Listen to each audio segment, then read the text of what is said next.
तो चलो बच्चों, लेके आ गया मैं एक और नए चैप्टर को। और ये चैप्टर क्या है? प्राकृतिक संपदा यानी नेचुरल रिसोर्सेज। और इसी के सारे एमसीक्यू हम लोग देखने वाले हैं। तो यदि तुम्हें इसका पीडीएफ चाहिए तो तुम इसका लिंक में पीडीएफ को ले सकते हो। और यदि बहुत सारे वीडियोस और चाहिए तो वो भी प्लेलिस्ट में देख सकते हो। और साथ ही साथ बच्चों कमेंट जरूर कर देना, लाइक जरूर कर देना यदि पसंद आए तो। यहां देख सकते हो सबसे पहला क्वेश्चन हमारा यही है कि वैश्विक उष्मीयकरण के लिए कौन सी गैस सबसे ज्यादा उत्तरदायी है। तो बच्चों सबसे पहले क्या करो, जाकर के चैप्टर को पढ़ लो, बहुत अच्छे से पढ़ लो, बहुत गहनता से पढ़ लो, उसके बाद एमसीक्यू करने आना तब मजा आएगा, नहीं तो फिर थोड़ा सा मुश्किल होता है एमसीक्यू करने में। तो बताओ तो आंसर क्या होगा? जलवाष्प CO2, SO4 और NO2। तो बच्चों यहां पर जलवाष्प भी आंसर हो सकता है, CO2 भी आंसर हो सकता है, लेकिन क्वेश्चन जरा ध्यान से देखो, सबसे ज्यादा कौन जिम्मेदार है, उत्तरदायी है? तो इसका उत्तर क्या है बच्चों? CO2। जी हां, CO2 जिम्मेदार है, इसलिए आंसर क्या हो जाएगा? CO2। जैसा कि तुम सब जानते हो कि यही क्या करता है? ग्रीन हाउस प्रभाव को उत्पन्न करता है, जिसके कारण से वैश्विक उष्मन होता है। निम्न में कौन नवीकरणीय संसाधन नहीं है? नवीकरणीय कौन नहीं है पूछ रहा है। तो नवीकरणीय कौन है? तो जल विद्युत नवीकरणीय है, सौर ऊर्जा नवीकरणीय है, भूतापी भी नवीकरणीय है। तो अनवीकरणीय क्या है? कोयला है, पेट्रोलियम है। फिर इस तरीके के जो जीवाश्म ईंधन है वो क्या होते हैं? अनवीकरणीय होते हैं। तो यहां पर तुम्हें पता ही है कि नवीकरणीय क्या होता है, जिन्हें हम लोग पुनः प्राप्त कर सकते हैं। और अनवीकरणीय किसे कहते हैं? जो कि एक बार समाप्त हो गए तो समाप्त हो गए। तो जरूर पढ़ा होगा ना तुमने। तो इस तरीके से तुम देख सकते हो।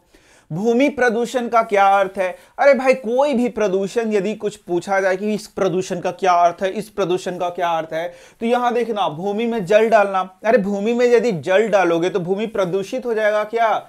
भूमि में वर्मी कंपोस्ट की उपस्थिति, इससे ये क्या भूमि तुम्हारा प्रदूषित हो जाएगा, उसमें पोल्यूशन होगा? नहीं। तो इसका उत्तर हो जाएगा बच्चों सीधा सीधा भूमि में अवांछित पदार्थों का मिलना। तो जरा यहां ध्यान दो, जब भी इस तरीके का क्वेश्चन आएगा कि प्रदूषण से संबंधित भूमि प्रदूषण, वायु प्रदूषण, जल प्रदूषण किसके कारण होगा, तो बोलेंगे कि इसमें अवांछित पदार्थों के मिलने से इसमें क्या हो जाएगा? प्रदूषण हो जाएगा। मिट्टी की उर्वरता के संरक्षण के लिए कौन आवश्यक है? अब मिट्टी का उर्वरता को हम लोग को बनाए रखना है, तो इसके लिए क्या क्या आवश्यक है? फसल चक्र, भूमि को परती छोड़ना, ह्यूमस का उपयोग करना, उपरोक्त सभी।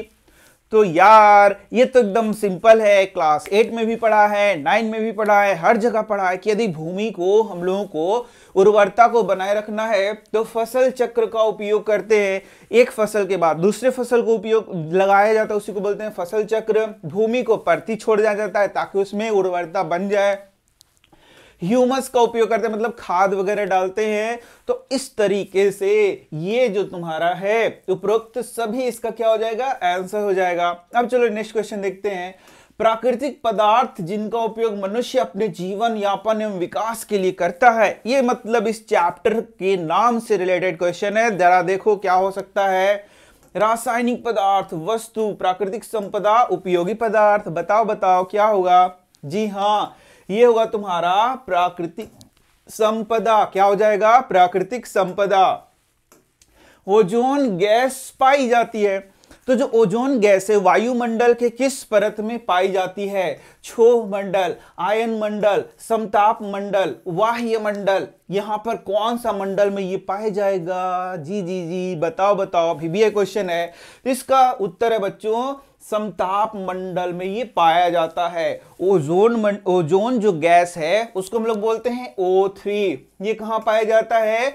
समताप मंडल में। अब इससे कुछ रिलेटेड क्वेश्चन मैं पूछूंगा, तुमको आंसर करना पड़ेगा। बताओ ओजोन जो है वो कैसा गैस है? बोलो। यस, बहुत अच्छा। O2 जो गैस होता है बच्चों, इसको हम लोग श्वसन में लेते हैं। किस रूप में लेते हैं? श्वसन में। लेकिन O3 बहुत ही जहरीला गैस होता है। O3 क्या होता है? जहरीला गैस होता है। ठीक है, उसको श्वसन में ले लोगे तो बहुत मुश्किल हो जाएगा। तो क्या O3 हमारे लिए उपयोगी है, बिल्कुल। तो हमारा जो पृथ्वी है इसके चारों ओर क्या है, हमारा पर्यावरण है। पर्यावरण है, अरे वायुमंडल है। और ये जो वायुमंडल है इसमें एक लेयर है समताप मंडल, वहां पर ओजोन का लेयर है बच्चों। किस चीज का लेयर है, ओजोन का लेयर है। और ये क्या कर रहा है, पृथ्वी से आने वाले यूवी रेडिएशन से, यानी कि यूवी अल्ट्रावायलेट रेडिएशन से, पराबैंगनी किरण से पृथ्वी की क्या कर रहा है, पृथ्वी के जीवों की क्या कर रहा है, रक्षा कर रहा है। तो यहां से तुम्हारा क्वेश्चन होगा कह रहे भैया ये पराबैंगनी किरणें पृथ्वी पर आ ही जाएंगी तो जीवों को क्या हानि कर सकती हैं, क्या इस पे कोई क्वेश्चन बनता है? बिल्कुल क्वेश्चन बनता है। तो जैसे ही ये पराबैंगनी किरणें पृथ्वी पर आएंगी तो हो सकता है जो मनुष्य है उनमें कैंसर उत्पन्न कर दें, या फिर क्या त्वचा कैंसर या अलग प्रकार के कैंसर को, या फिर क्या करे आंख में मोतियाबिंद को कर दे। और ये साथ ही साथ पेड़ पौधों को भी बहुत हानि पहुंचाता है, अन्य जीवों को अलग विभिन्न प्रकार के रोग ग्रस्त कर सकता है। तो बताओ इससे सुरक्षा कौन कर रहा है, हमारा ओजोन लेयर कर रहा है। कौन लेयर कर रहा है इससे सुरक्षा, ओजोन लेयर। एक और क्वेश्चन यहां बनता है, तो ओजोन लेयर हमारा सुरक्षा कर रहा है, ठीक है भैया, ठीक है करने दो, तो क्या इसका कुछ प्रॉब्लम इसमें चल रहा है क्या? यस, ओजोन लेयर का धीरे धीरे क्षति हो रहा है। तो एक गैस याद करना है तुमको, एक नाम CFC, क्या है, क्लोरोफ्लोरोकार्बन। ये क्या करता है, ये ओजोन लेयर को क्या करता है, क्षय करता है। और यदि ओजोन लेयर का क्षय होगा तो ये जो अल्ट्रावायलेट किरणें हैं वो क्या होगा, पृथ्वी पर आना शुरू हो जाएंगी। तो ये सारे पॉइंट्स याद रखना।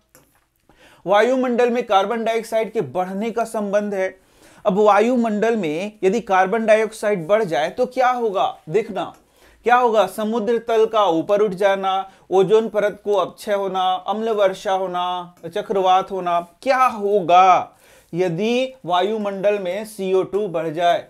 तो तुम तो जानते हो कि यदि वायुमंडल में CO2 कितना है, 0.03%। यह भी एक क्वेश्चन है तुम्हारा कि हमारे वायुमंडल में कार्बन डाइऑक्साइड कितना प्रतिशत है, 0.03%। अब यदि इसमें वृद्धि हो जाए, CO2 में क्या हो जाए, वृद्धि हो जाए, तो CO2 में वृद्धि होने से यहां क्या होगा, ग्रीन हाउस प्रभाव होगा, जिससे कि हमारा जो पृथ्वी है वो गर्म होता चला जाएगा। तो यदि गर्म होगा तो क्या हो सकता है, यस, ग्लेशियर पिघलना शुरू होंगे, जिससे समुद्र तल क्या हो सकता है, ऊंचा उठ सकता है। तो यही हमारा क्या हो जाएगा, आंसर हो जाएगा।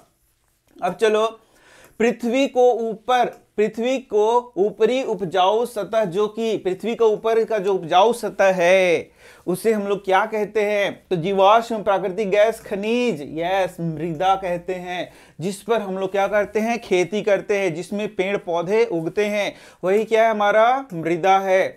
लाइकेन निम्न में किस जगह मिलते हैं? तो जो लाइकेन है वो कहां मिलेंगे, जल में, वायु में, भूमि में और पत्थरों में। जल्दी बताओ लाइकेन कहां मिलेगा? तो बच्चों लाइकेन मिलेगा पत्थरों पर। और जो लाइकेन है वह सहजीवी संबंध को बताता है। किसको बताता है, सहजीवी संबंध। तो ये किसके बीच में सहजीवी संबंध है, शैवाल और कवक। किसके बीच में सहजीवी संबंध है, शैवाल और क्या होगा, कवक।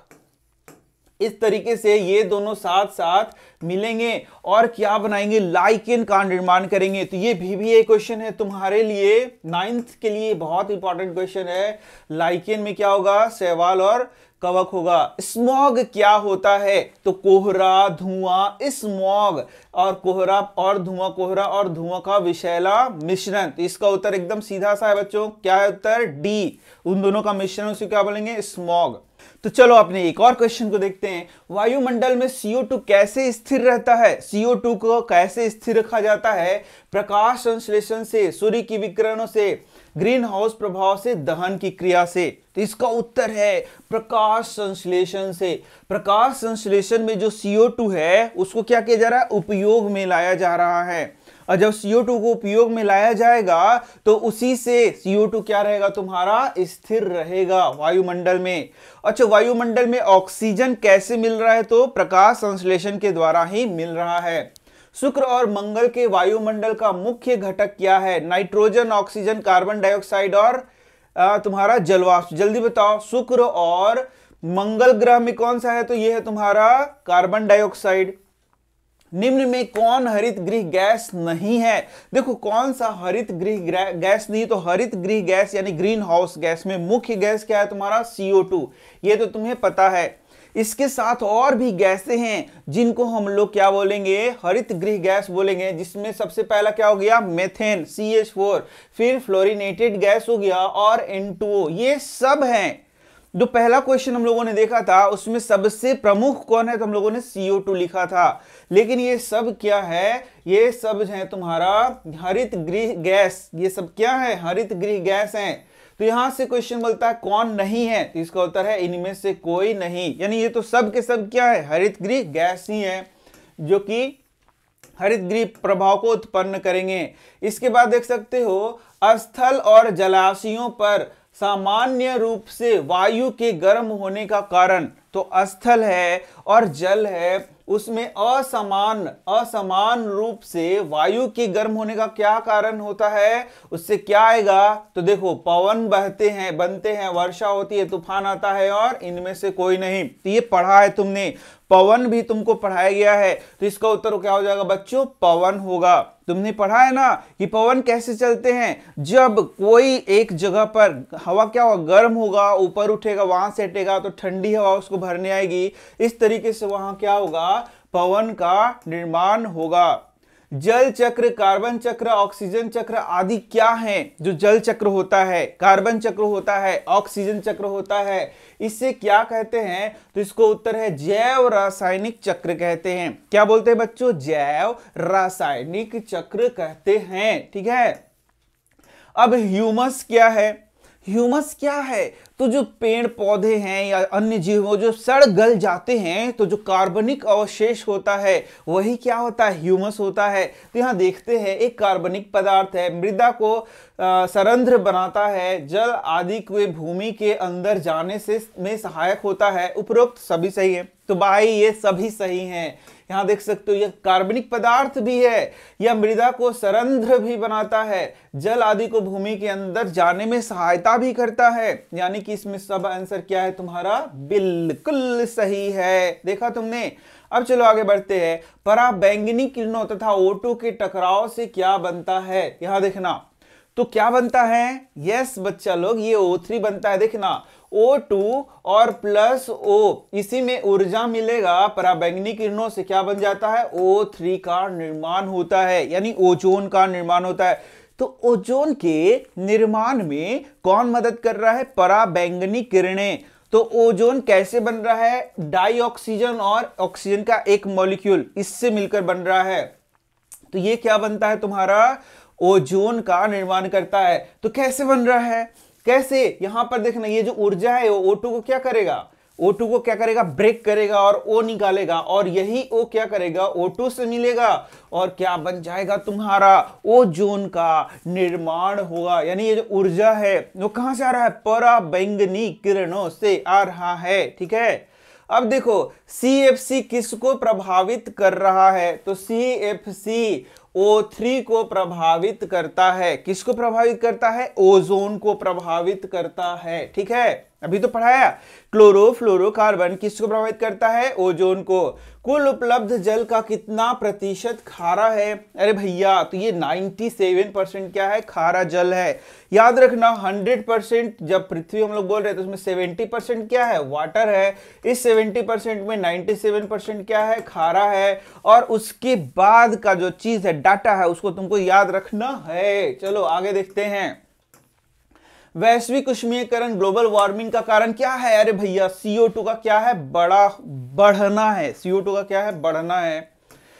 नवीकरणीय संसाधन, और नवीकरणीय संसाधन कितनी बार पढ़ा है? जिसको बार बार हम लोग क्या कर सकते हैं? उपयोग किए जा सकते हैं। एक बार उपयोग किए जा सकते हैं, कभी उपयोग किए जा सकते हैं, इनमें से कोई नहीं।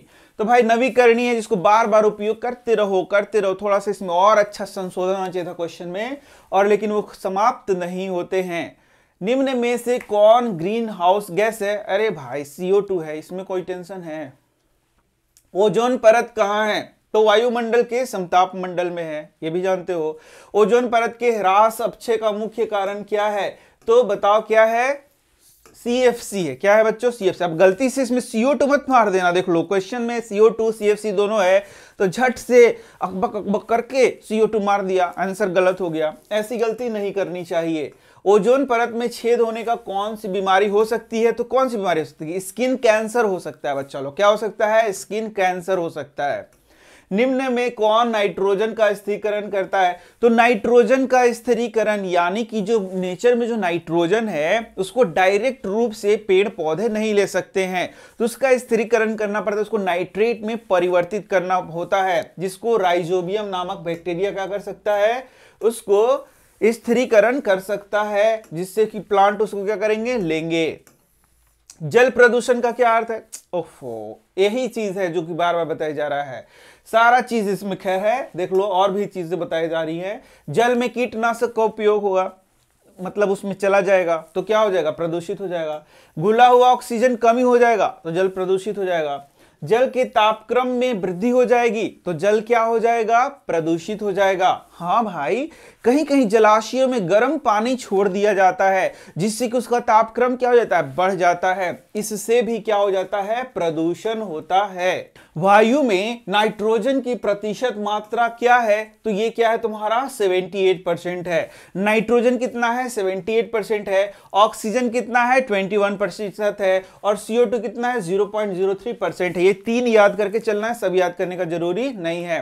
नया क्वेश्चन देख सकते हो, वायु प्रदूषण के नियंत्रण के लिए कौन चीज आवश्यक है? लेड रहित पेट्रोल के लिए, ऐसा पेट्रोल जिसमें लेड नहीं हो। वनों का संरक्षण करना जरूरी है, जिससे कि वायु प्रदूषित नहीं हो। मोटर गाड़ियों में कैटेलिटिक कन्वर्टर का उपयोग करना जरूरी है, जिससे कि वायु प्रदूषण यानी कि जो गंदगी है उसको पहले साफ सफाई कर लिया जाए, उसके बाद धुएं को छोड़ा जाए, तो वही होता है कैटेलिटिक कन्वर्टर। और यहां पर उपरोक्त सभी, इसका आंसर तो सीधा सीधा हो जाएगा उपरोक्त सभी। अब यहां देखते हैं निम्न में कौन अम्ल वर्षा का दुष्प्रभाव नहीं? तो अम्ल वर्षा तुम जानते हो कि यदि यहां पर हमारा CO2 है, NO2 है या NOx है, तुम्हारा x की जगह कुछ और लगा सकते हैं, SO2 है, तो ये जब कहां जाता है? वायुमंडल में जाता है, वहां H2O से रिएक्ट करेगा। H2O से क्या करेगा? जल से क्या करेगा? रिएक्शन करेगा और विभिन्न प्रकार के अम्लों का निर्माण करेगा। जैसे H2SO4 बना सकता है, HNO3 बना सकता है, या फिर क्या बना सकता है? तुम्हारा कार्बोनिक अम्ल भी बना सकता है। तो ये सारे जो अम्ल हैं वो अम्ल क्या होंगे? वर्षा की बूंदों के साथ पृथ्वी पर बरसेंगे, उसे क्या बोलते हैं? अम्ल वर्षा। तो इससे मूर्तियों और स्मारकों को क्षति पहुंचती है। जलीय जीवों पर विनाशकारी प्रभाव होता है। मिट्टी का अम्लीय होना यह भी होता है। वायुमंडलीय CO2 में क्या होती है? वृद्धि होती है। तो दुष्प्रभाव नहीं है, तो ये वाला हो गया तुम्हारा डी आंसर हो गया कि ये सारा चीज होगा। मूर्ति खराब होगा, जलीय जीवों पर खराब प्रभाव पड़ेगा, मिट्टी की अम्लीयता बढ़ जाएगी, वाजिब है, लेकिन CO2 में वृद्धि ये इसके चलते नहीं होता है। तो ये हो गया तुम्हारा आंसर। अब यहां देखना तुम, निम्न में से कौन हरित गृह गैस है? तो जैसे हम लोगों ने पहले पढ़ा, मेथेन भी क्या है? एक हरित गृह गैस है। बाकी यहां पर तो ये नहीं है, ठीक है। तो यदि ऑप्शन में मेथेन है तो मेथेन लिख देंगे। अब यहां पर एक क्वेश्चन VVI है जो तुम्हारे बुक में लिखा हुआ है, शायद तुमने ध्यान नहीं दिया होगा। चंद्रमा पर ताप का परास क्या है? तो बच्चों इसका आंसर है 190 -190 से 110 डिग्री। ये क्या है? चंद्रमा पर टेम्परेचर का क्या है? परास है। तो टेम्परेचर का परास मतलब क्या हुआ? वह वहां का टेम्परेचर जो कि वहां पर जीव यदि है कि नहीं है इसको निर्धारित करता है। मान लो पृथ्वी का टेम्परेचर इस तरीके से हो जाए कि यहां पर जीवों के अनुकूल ना होकर प्रतिकूल हो जाए, तो क्या जीव यहां पर जीवित रह सकते हैं? नहीं रह सकते हैं। तो यही इसका महत्व भी है। अब चलो नेक्स्ट क्वेश्चन देखते हैं। निम्न में कौन वैश्विक उष्मीकरण में योगदान नहीं करता है? तो जलवाष्प, CFC, नाइट्रोजन और CO2। तो इसका आंसर तुम कर सकते हो नाइट्रोजन। ओजोन परत की क्षय के लिए कौन सा रसायन जिम्मेवार है? तो CFC, ये तो तुम सब जानते हो। धूम कोहरा क्या संकेत करता है? तो जो धूम कोहरा है तुम्हारा, जल प्रदूषण, वायु प्रदूषण, ग्रीन हाउस प्रभाव, भूमि प्रदूषण, ये किसको करता है? ये तुम्हारा वायु प्रदूषण को दिखाता है। मंगल और शुक्र के वायुमंडल में क्या है? मुख्य रूप से CO2 पाया जाएगा। निम्न में कौन नवीकरणीय संसाधन नहीं है? तो कोयला, भूतापीय, तो कोयला, ये तो आंसर है। चलो आगे देखते हैं, निम्नलिखित में किसको वायुमंडल का सुरक्षा कवच कहा जाता है? तो सुरक्षा कवच ओजोन को कहा जाएगा, और किसको कहा जाएगा इसी के बारे में तुम लोगों ने पढ़ा है। निम्नलिखित में से कौन अनवीकरणीय संसाधन नहीं है? तो अनवीकरणीय, यार ये तो तुमको खुद करना होगा, चलो यहां हटाओ इसको। अतिचारण का संबंध क्या है? तो अतिचारण मतलब कोई यदि भूमि है वहां पर अतिचारण, गाय बैल को चरा दो, तो वहां का जो ऊपरी लेयर है भूमि का, मतलब कि वो नेकेड हो जाएगा, मतलब वहां से घास वास हट जाएगा, तो वहां पर सॉइल इरोजन होना शुरू हो जाएगा, यानी कि मृदा अपरदन वहां होना शुरू हो जाएगा। तो इसका आंसर क्या हो जाएगा? मृदा अपरदन। प्रकाश संश्लेषण में किसकी प्राप्ति होती है? तो तुम जानते हो यहां पर ऑक्सीजन की प्राप्ति होती है। तो प्रकाश संश्लेषण में तुम जान रहे हो कि ग्लूकोज बनता है और प्लस क्या बनता है? ऑक्सीजन। तो जब भी प्रकाश संश्लेषण होगा हमें क्या प्राप्त होता है? ऑक्सीजन प्राप्त होता है, जिसको सजीव लेते हैं श्वसन के लिए। मीथेन के दहन से कौन सी गैस प्राप्त होती है? तो CO2। मीथेन को यदि दहन किया जाए तो CO2 प्राप्त होता है। सीसा किस प्रकार का प्रदूषक है? तो वायु प्रदूषक है। लेड किस प्रकार का प्रदूषक है? तो वायु प्रदूषक है। किस गैस के प्रभाव से ताजमहल को खतरा है? तो यहां पर देखो सल्फर डाइऑक्साइड, हाँ बिल्कुल सही, सल्फर डाइऑक्साइड से ही उसको खतरा है, क्योंकि ये जो सल्फर डाइऑक्साइड है वायुमंडल में जाएगा तो यही अम्ल वर्षा करेगा, और अम्ल वर्षा करेगा, यही अम्ल बना, यही वर्षा करेगा, तो यही क्या करेगा? बहुत हानि करेगा। इसलिए उसको किससे खतरा है? सल्फर डाइऑक्साइड से खतरा है। किन गैसों के कारण अम्ल वर्षा होती है? तो सल्फर और सल्फर की ऑक्साइड, यहां देखो सल्फर के ऑक्साइड से, हाँ नाइट्रोजन के ऑक्साइड से भी होगा। तो इसका मतलब ए और बी दोनों क्या है? आंसर है तुम्हारा।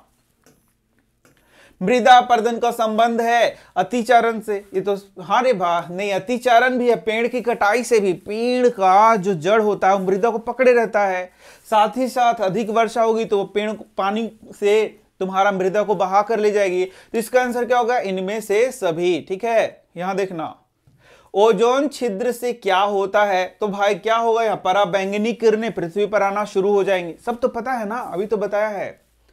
वायुमंडलीय नाइट्रोजन को उसके यौगिकों में बदलने की क्रिया को क्या कहते हैं? तो नाइट्रोजन फिक्सेशन कहते हैं, यानी नाइट्रोजन स्थिरीकरण कहते हैं, जिससे कि जो वायुमंडल का नाइट्रोजन है वह उस रूप में परिवर्तित हो जाए, यानी नाइट्रेट में परिवर्तित हो जाए, जिसको कि पौधे क्या करे? ग्रहण कर सके। दलहनी पौधे के जड़ों की गांठों में उपस्थित कौन से जीवाणु नाइट्रोजन स्थिरीकरण में सहायक होते हैं? तो राइजोबियम, मैंने पढ़ाया, राइजोबियम एक नाम याद कर सकते हो। वैश्विक उष्मीकरण के लिए निम्न में कौन जिम्मेदार है? तो भैया कौन जिम्मेदार है? CO2 का बढ़ना। कितना आसान है ये सारा। प्रदूषित जल से कौन सा रोग होता है? तो देखो टाइफाइड भी होता है, पीलिया भी होता है, पेचिस भी होता है, तो ये सब रोग होता है प्रदूषित जल से, तो ये सब लिख देंगे। तो चलो अपने नेक्स्ट क्वेश्चन को देखते हैं। नेक्स्ट क्वेश्चन क्या कहता है? बोलता है अल्ट्रावायलेट किरणों से वायुमंडल में कैसे और क्या बनती हैं? क्या बनती हैं रे भाई? तो यहां पर थोड़ा सा तुम्हें सीखना होगा कि जो यूवी रेडिएशन है ना, उससे ओजोन का निर्माण होता है। बोलोगे ओजोन का निर्माण कैसे होता है? ओजोन तो एक लेयर होता है। अरे भाई ओजोन लेयर है, लेकिन कैसे उसका निर्माण तो हुआ होगा ना। तो ध्यान से देखो बच्चों, तुम जानते हो ये डाइऑक्सीजन है, तो यह जो है यह ओजोन के कारण क्या होगा? टूटेगा और O में परिवर्तित होगा, और फिर यही जो O है वह O2 से मिलेगा और क्या बनेगा? ओजोन का निर्माण होगा। ठीक है, इस तरीके से तुम देख सकते हो ओजोन बनता है। ठीक है बच्चों, तो आ गया हमारा नेक्स्ट क्वेश्चन। नेक्स्ट क्वेश्चन क्या बोलता है? यह बोलता है अल्ट्रावायलेट किरणों से वायुमंडल में बनती हैं, क्या बनती हैं? कार्बन मोनोऑक्साइड बनता है, मीथेन बनता है, सल्फर डाइऑक्साइड बनता है, या ओजोन बनता है? यस, ये क्या बनता है बच्चा लोग? ओजोन बनता है। क्या बनता है? ओजोन बनता है। तो ओजोन कैसे बनता है ये जरा देख लो। तो तुम जानते हो बच्चा लोग, यह जो O2 है इसे हम लोग बोलते हैं डाई ऑक्सीजन, और जब यूवी रेज इस पे पड़ते हैं, क्या पड़ता है इस पे, यूवी रे पड़ता है, तो यही ऑक्सीजन में टूट जाएगा, क्या बनाएगा, ऑक्सीजन बनाएगा। और यही O2 किससे जुड़ जाएगा, तुम्हारा O से जुड़ेगा, और फिर O3 यानी कि ओजोन का यहां पर फॉर्मेशन होगा। चलो अब नेक्स्ट क्वेश्चन को देखते हैं कि नेक्स्ट क्वेश्चन क्या कहता है। तो नेक्स्ट क्वेश्चन देख सकते हो क्या बोलता है, अल्ट्रावायलेट किरणें यानी यूवी रेज, जिसको हम लोग पराबैंगनी किरणें भी कह रहे हैं हिंदी में, याद रखना, से निम्नलिखित रोग उत्पन्न हो जाता है। तो कौन सा रोग उत्पन्न होता है, त्वचा रोग। यहां देख सकते हो कौन सा रोग उत्पन्न हो रहा है। अब देख सकते हो जल प्रदूषण का क्या कारण है। तो जल प्रदूषण का परागकण, धूम्रपान, डीजल इंजन, कीटनाशक। अरे भाई, जल प्रदूषण का धूम्रपान से क्या लेना देना, धूम्रपान से तो वायु प्रदूषण होगा ना। परागकण का क्या लेना देना, इससे तो वायु प्रदूषण होगा। तो इसका सीधा सीधा आंसर क्या है, कीटनाशक। कीटनाशक जो है वही क्या होगा, जल में, जैसे कि मान लो बारिश होता है तो जो कीटनाशक हम लोग भूमि में डालते हैं वही जलाशयों में पहुंच जाएगा, और क्या होगा, तुम्हारा जलाशय का क्या हो जाएगा, जल प्रदूषण हो जाएगा। और देखते हैं प्राकृतिक प्रदूषक है तो वायुमंडलीय नाइट्रोजन, धुंध, जंगल का आग, इनमें से कोई नहीं। तो प्राकृतिक रूप से प्रदूषण कौन करेगा, तो यहां पर जंगल की आग, वो क्या करेगा, प्रदूषण करेगा। कारखानों की चिमनियों से होता है। अरे भाई, चिमनी से क्या प्रदूषण होगा, वायु प्रदूषण होगा। इसमें सिंपल सा तो क्वेश्चन है, यहां पर देखो वायु प्रदूषण हो गया, क्योंकि उसी से क्या होगा, डिफरेंट टाइप के सल्फर के ऑक्साइड निकलेंगे या फिर तुम्हारा नाइट्रोजन के ऑक्साइड निकलेंगे, और वही फिर क्या करते हैं, उसी से फिर अम्ल वर्षा होती है। शहरों में सर्वाधिक वायु प्रदूषण होता है, तो फैक्ट्रियों से, वाहित मल से, स्वचालित वाहनों से, टेनरी से। तो यहां देख सकते हो इसमें सीधा आंसर है स्वचालित वाहनों से। ओजोन नष्ट करने वाली गैसें, तो वहां शहर बोल रहा है, तो हर शहर में फैक्ट्री थोड़े होता है, लेकिन शहर में वाहन तो जरूर होता है ना। ओजोन नष्ट करने वाली गैसें, तो ये तो तुम जानते ही हो कि ये CFC है, ये जिसमें क्या रहेगा, क्लोरीन रहेगा, ठीक है।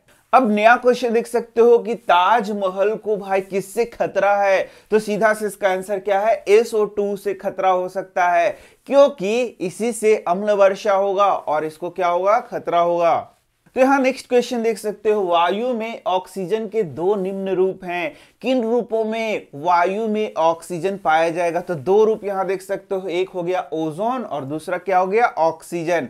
इन दो रूपों में वायु में क्या पाया जाएगा, तुम्हारा यस, ऑक्सीजन पाया जाएगा।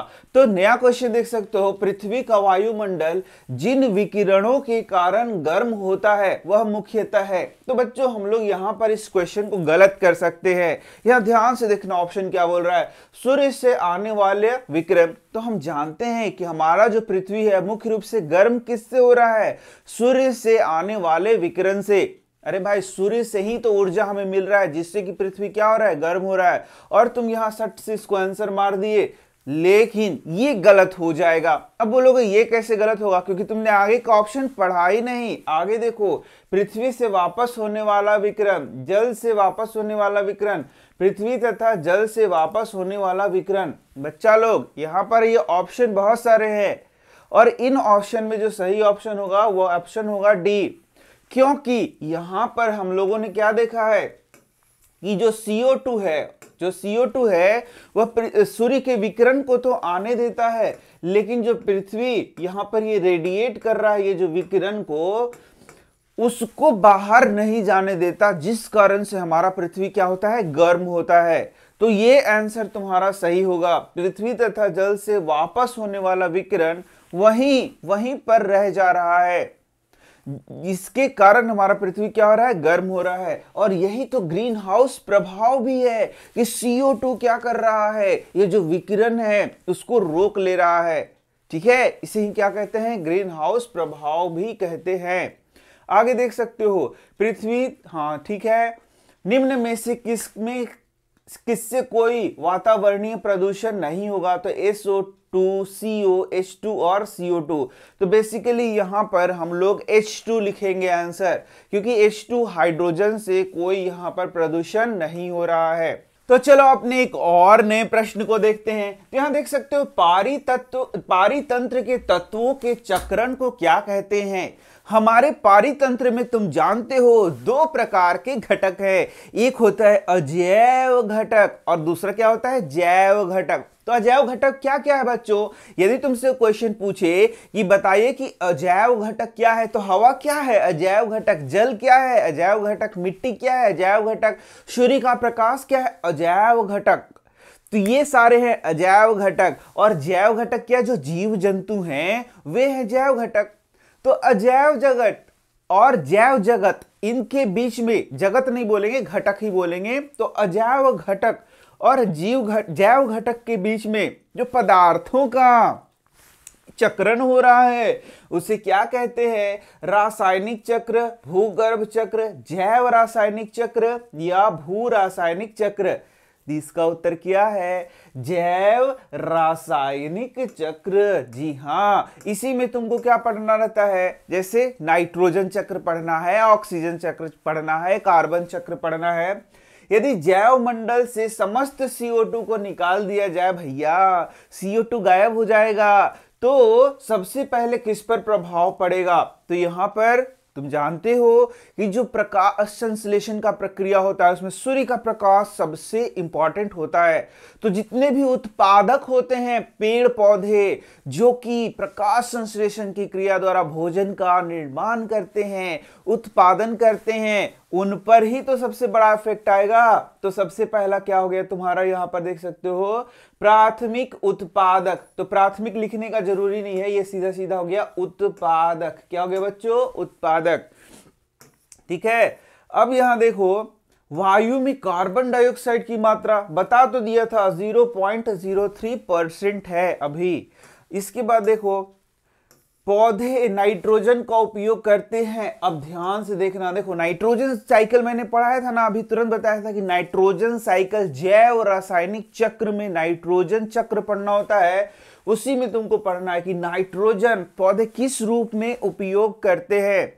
क्या यहां जो नाइट्रोजन है वह कितना परसेंट है, 78%। तो क्या पौधे इसको डायरेक्ट ले सकते हैं, आंसर है नहीं। पौधे इस नाइट्रोजन को डायरेक्ट नहीं ले सकते हैं। तो वे किस रूप में नाइट्रोजन को लेते हैं, नाइट्रेट के रूप में। किस रूप में, नाइट्रेट के रूप में। याद रखना किस रूप में पौधे नाइट्रोजन को लेते हैं, नाइट्रेट के रूप में। अब बात आएगी कि पौधे जो नाइट्रोजन लेते हैं वे नाइट्रेट के रूप में लेते हैं। तो भाई ये नाइट्रेट में नाइट्रोजन को परिवर्तित कौन करता है, तो कई प्रकार से ये परिवर्तन होता है, जिसमें एक है तुम्हारा बायोलॉजिकल नाइट्रोजन फिक्सेशन, यानी कि जीवाणुओं के द्वारा नाइट्रोजन को नाइट्रेट के रूप में परिवर्तित किया जाता है, जिसको पौधे लेते हैं। ठीक है, आगे देखते हैं दूसरा क्वेश्चन, जल चक्रण में निम्नलिखित में से कौन सी प्रक्रिया होती है। तो जल चक्र तो पढ़ा है ना, क्लास 3 से पढ़ रहे हो। तो जल का वाष्पीकरण होता है, जल वर्षा के रूप में पृथ्वी पर वापस आ जाती है, जल चक्र के कारण नदियों में बाढ़ आती है, जल का वाष्पीकरण होता है तथा वही जल पर्यावरण से भूमि पर वर्षा के रूप में आती है। ये भाई इसको तो तुम ही आंसर करो कि क्या आंसर होगा इसका। ये तो तुमने पढ़ा ही है, 4 ऑप्शन मैंने पढ़ के भी बता दिया, तो तुम इसका आंसर खुद से ही करो। पृथ्वी पर कार्बन का स्रोत है, तो पृथ्वी पर कार्बन का स्रोत है, देख सकते हो वायुमंडल, समुद्र, पेट्रोलियम उत्पाद सभी। तो देखोगे पृथ्वी पर कार्बन अलग अलग रूपों में पाया जाता है। जैसे समुद्र से तुम्हें पेट्रोलियम मिल रहा है, उसमें कार्बन होता है, उस पेट्रोलियम में कार्बन होता है। जो पेट्रोलियम उत्पाद है वो तो स्वयं कार्बन के बने होंगे। वायुमंडल में CO2 होता है, जिसमें क्या होता है, कार्बन होता है। इसी के साथ चट्टानों में भी कार्बन पाया जाएगा। तो बहुत अलग अलग रूपों में कार्बन हम लोगों को मिलता है। तो इसका आंसर है ये सभी। ठीक है, इसके बाद देख सकते हो वायुमंडल में ऑक्सीजन की मात्रा कितनी है, तो 21% है, ये तो याद है।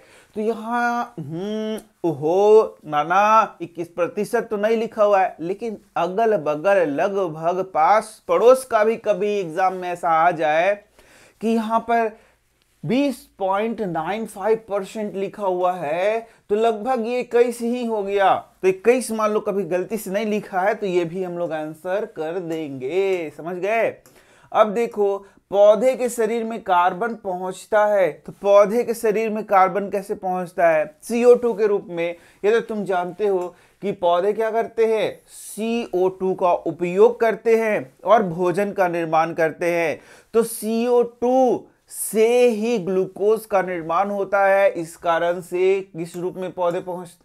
तो ये कैसे ग्रहण करता है? स्टोमाटा या रंध्र के द्वारा। ये भी याद रखना कि ये स्टोमाटा के द्वारा CO2 क्या करता है, ग्रहण करता है, या हिंदी में उसको बोलेंगे रंध्र। रंध्र के द्वारा CO2 क्या करता है, ग्रहण करता है। आगे देख लो, वायुमंडल में ऑक्सीजन का प्राथमिक स्रोत है। तो वायुमंडल में ऑक्सीजन कहां से आता है? अरे भाई सिंपल सा बात है, जब प्रकाश संश्लेषण होता है उसी में ऑक्सीजन जो है वह मुक्त होता है। तो प्रकाश संश्लेषण के बाद ऑक्सीजन मुक्त होता है, वही वायुमंडल में उसी ऑक्सीजन को हम लोग भी क्या करते हैं, ग्रहण करते हैं। तो हरित पादप यहां लिखा हुआ है, तो यही हमारा क्या हो जाएगा, आंसर हो जाएगा। तो यहां देख सकते हो एक और बहुत इंपॉर्टेंट क्वेश्चन क्या बोल रहा है, नाइट्रीकरण की क्रिया में क्या होता है। नाइट्रीकरण मतलब क्या है, नाइट्रिफिकेशन क्या है? तो अमोनिया का नाइट्रेट में बदलना, जीवधारियों के शरीर में प्रोटीन का यूरिया व अमोनिया में बदलना, दोनों या कोई नहीं। तो क्या तुम बता सकते हो, क्या तुमने इसे पढ़ा है? यस, यही है सही आंसर बच्चा लोग, पहला आंसर सही है। यानी कि अमोनिया का नाइट्रेट में जब परिवर्तन हो रहा है, या बोलो कि नाइट्रेट्स में जब परिवर्तन हो रहा है, तो नाइट्रेट्स में परिवर्तन होने को ही क्या बोलते हैं, नाइट्रीकरण, नाइट्रिफिकेशन। अब ध्यान देना, यदि नाइट्रेट जो है वापस नाइट्रोजन में बदल रहा है तो उसको बोलते हैं डीनाइट्रिफिकेशन। क्या बोलते हैं, डीनाइट्रिफिकेशन, वापस इसका नाइट्रोजन में बदल जाना। अब यहां एक और ऑप्शन देख सकते हो, जीवधारियों के शरीर में जो प्रोटीन का यूरिया व अमोनिया बदलना है वह क्या है, वह है अमोनीकरण। अमोनिया में बदलना अमोनीकरण, ठीक है, और नाइट्रेट में बदलना नाइट्रिफिकेशन, और इसके बाद नाइट्रोजन में बदलना डीनाइट्रिफिकेशन। तो 3 वर्ड तुम यहां से याद कर सकते हो। वायुमंडल में नाइट्रोजन 78% है। अब देखो, नाइट्रोजन स्थिरीकरण जीवाणु किस पौधे में पाए जाते हैं? तो ये तुम्हारा किसमें, दलहन पौधे में पाए जाते हैं। वैसे जीवाणु जो नाइट्रोजन फिक्सेशन कहते हैं, नाइट्रोजन को नाइट्रेट्स में बदलते हैं, वे दलहन पौधों के जड़ों में पाए जाते हैं, गांठ में पाए जाते हैं। इसको बोलते हैं रूट नोड्यूल्स। इसी में वो पाए जाते हैं जिसमें एक राइजोबियम हम लोगों ने नाम पढ़ा है। अब देखो नया, यदि हरे पौधे कम हो जाए तो किस गैस की मात्रा कम हो जाएगी? अरे सिंपल सा है, ऑक्सीजन की मात्रा कम हो जाएगी। किस गैस की मात्रा कम हो जाएगी और किस गैस की अपेक्षाकृत मात्रा बढ़ जाएगी? यहां बढ़ने का बात बोल रहा है, तो CO2 की मात्रा बढ़ जाएगी, और कम किसकी हो जाएगी, ऑक्सीजन की, तो बढ़ जाएगी, इसलिए CO2 आंसर है। पौधे को नाइट्रोजन उपलब्ध कराने में कौन सहायक है? पौधे को नाइट्रोजन कौन उपलब्ध कराने में सहायक? तो जीवाणु। जीवाणु माने बैक्टीरिया, बस सिंपल सा है। यहां मृदा में खनिज का मुख्य स्रोत है, तो मृदा में, मिट्टी में खनिज का मुख्य स्रोत क्या है बताओ? मृदा निर्माण करने वाले जनक शैल। सिंपल सा है कि मृदा निर्माण करने वाले जनक शैल जो होते हैं, जो चट्टाने होती है, उसी से उसमें मिनरल्स आते हैं। तो ये हमारा आंसर हो जाएगा, पादप, जंतु, जीवाणु। तो ये आंसर हो जाएगा। शीत ऋतु में कम दृश्यता का कारण है, भाई शीत ऋतु में दूर से देखोगे तो कम दिखता है, तो क्या कारण है? जीवाश्म ईंधन का जलना, वायु में निलंबित जले कार्बन तथा हाइड्रोकार्बन के कारण काफी कम विद्युत सप्लाई, उपरोक्त में से कोई नहीं। तो यस, यही है तुम्हारा, वायु में जो निलंबित जले हुए कार्बन तथा हाइड्रोकार्बन के कण होते हैं, उसके कारण हमें शीत ऋतु में दिखाई नहीं पड़ती है। तो फॉग तुमने सुना होगा, स्मॉग का नाम सुना होगा, वो इसी कारण से होगा। प्रकृति में चल रहे जल चक्र में निम्नलिखित में से कौन सी एक क्रिया सम्मिलित नहीं है? वाष्पन, वाष्पोत्सर्जन, वर्षा, प्रकाश संश्लेषण। तो जल चक्र में प्रकाश संश्लेषण का भला क्या काम है? प्रकाश संश्लेषण का कोई काम है जल चक्र में? बिल्कुल नहीं। वाष्पन जरूरी है, वाष्पोत्सर्जन जरूरी है, वर्षा जरूरी है, सब जरूरी है जल चक्र के लिए, लेकिन प्रकाश संश्लेषण का भाई इसमें कोई काम, ना कोई लेना और ना कोई देना। और देख सकते हैं मृदा के उपस्थित परत को, जिसमें मृदा के कणों का साथ ह्यूमस और सजीव स्थित होते हैं, क्या कहलाते हैं? तो ऊपरी मृदा कहलाते हैं। सीधा सा आंसर है कि मृदा का जो ऊपरी लेयर होता है जहां पर पेड़ पौधे उगते हैं उन्हें क्या कहते हैं? जिसमें ह्यूमस पाया जाता है उसे क्या कहते हैं? ऊपरी मृदा कहते हैं। ठीक है। पृथ्वी की ऊपरी उपजाऊ सतह जो चट्टानों के अपक्षय से बनती है कहलाती है मृदा कहलाती है। ये तो वही क्वेश्चन हो गया। निम्न में कौन मृदा का अवयव नहीं है? तो ह्यूमस, खनिज, सूक्ष्मजीव, लाइकेन। इसका आंसर है लाइकेन। लाइकेन को मृदा से क्या लेना देना?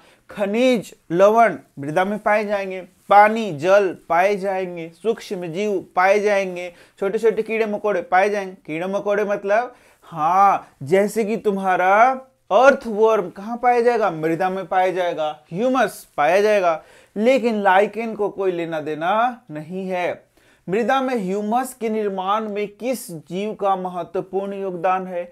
अरे तो मृदा में ह्यूमस को कौन बनाता है? तो सूक्ष्म जीव, जो अन्य जो मरे सड़े गले पदार्थ है उसको क्या करता है? अपघटित करता है और मृदा का निर्माण करता है। तो यहाँ पर यदि हम लोग देखें तो किस जीव बोल रहा है? सूक्ष्म जीव नहीं, ये जीव है। तो जीव में क्या हो सकता है? केंचुआ हो सकता है, और सूक्ष्म जीव तो सूक्ष्म जीव होगा ही। ठीक है। तो यहाँ पर आंसर तुम्हारा क्या हो जाएगा? केंचुआ। ठीक है, क्योंकि जीव बोल रहा है ना, सूक्ष्म जीव का नाम नहीं बोल रहा है। अब चलो, लगातार वाष्पीकरण होने के बावजूद सागरों, नदियों, झीलों आदि के जलस्तर पर कोई फर्क क्यों नहीं पड़ता है? क्योंकि जल चक्र हो रहा है भैया। जल चक्र के कारण, किसके कारण? जल चक्र के कारण। जल चक्र के कारण ऊपर नीचे हो रहा है। तो यहाँ पर इसमें जितना है उतना ही रह रहा है। वायु द्वारा मिट्टी की ऊपरी सतह को हटाए जाने को क्या कहते हैं? अरे भाई, वायु के द्वारा, जल के द्वारा या विभिन्न अवयवों के द्वारा, विभिन्न कारणों के द्वारा मृदा की ऊपरी परत को हटाने को हम लोग क्या बोलते हैं? अपर्दन बोलते हैं। मृदा अपर्दन। क्या बोलते हैं? मृदा अपर्दन। ठीक है। अब चलो, मानव शरीर में जल की उपस्थिति में क्या नियमित होता है? तो शरीर का ताप, हमारे शरीर का जो ताप है वह जल के द्वारा क्या होता है? नियमित होता है। पृथ्वी की ऊपरी सतह जहां पेड़ पौधे, ये तो वही पढ़ा है। चलो, ओजोन का सूत्र O3 होता है।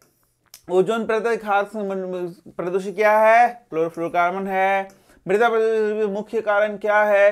तो मृदा प्रदूषण का डिटर्जेंट है, प्लास्टिक है। तो मुख्य कारण क्या है? प्लास्टिक। ये बहुत खतरनाक है मृदा प्रदूषण के लिए। मेन ये प्रॉब्लम क्रिएट कर रहा है। किस गैस से ताजमहल को प्रभावित हो सकता है? तो SO2 से प्रभावित हो सकता है। ठीक है। वायुमंडल में कार्बन डाइऑक्साइड के बढ़ने का संबंध किससे है भाई? समुद्र तल के ऊपर उठने से पहले ही पढ़ा दिया है। मानव शरीर में जल की उपस्थिति के क्या कारण? हाँ, तो शरीर का ताप इसमें क्या होगा?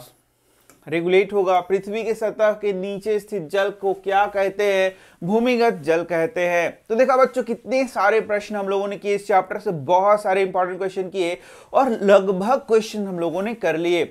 तो ये वीडियो देखो, इसी के साथ PDF भी देखो, और भी बहुत सारे वीडियोस मैं ला रहा हूं। सारे वीडियोस को देखो, लाइक जरूर कर देना, कमेंट करना कि तुम्हें समझ में आया या नहीं आया। मैं मिल रहा हूं तुमसे नेक्स्ट वीडियो में। धन्यवाद।